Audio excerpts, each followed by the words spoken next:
Hello, আমি usually blog বানাই না, কিন্তু আজকে খুব ইচ্ছে হলো যে একটু ছোটো ছোটো করে রেকর্ড করি।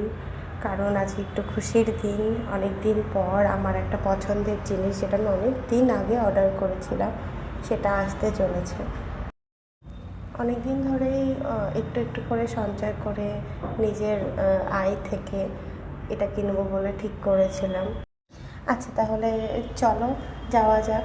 সব অপেক্ষার অবসান ঘটিয়ে ডিউটি থেকে ফেরার পথেই আমি টুকটুক পায়ে চলে গেলাম ক্যারেট লেনে।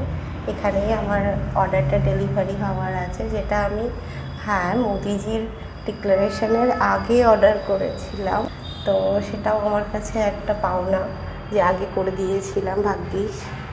তো গেলাম ক্যারেট লেনে। প্রচণ্ড গরম ছিল আজকে। গরমের মধ্যে বসিয়ে প্রথমে জল, তারপরে কোল্ড ড্রিঙ্কস ওনারা খুব আপ্যায়ন করলেন। অ্যান্ড দেন আমার অর্ডারটা এলো ফাইনালি। অ্যান্ড দেখে আমার খুব মজা লাগছিল, খুব আনন্দ লাগছিল। কিন্তু বাড়িতে এসেই আনপ্যাকিং করবো, আনবক্সিং করবো ভেবেছিলাম। আনবক্সটা করবো, কিন্তু একা হাতে কি আর ওই রকম ট্রানজিশন কিছু হয়? যাই হোক, আনবক্সিং করে হাতে পরে নিলাম। I don't have yet A love one, যে আমাকে অত ভালোবেসে ডায়মন্ড দেবে, for the significance of love. আমি একটু পায়েলকে মিস করছি, কারণ ওর সাথেই, ও এলে ওর সাথেই যাবো ভেবেছিলাম আনতে। ও নেই, তাই আমাকে একা একাই যেতে হলো।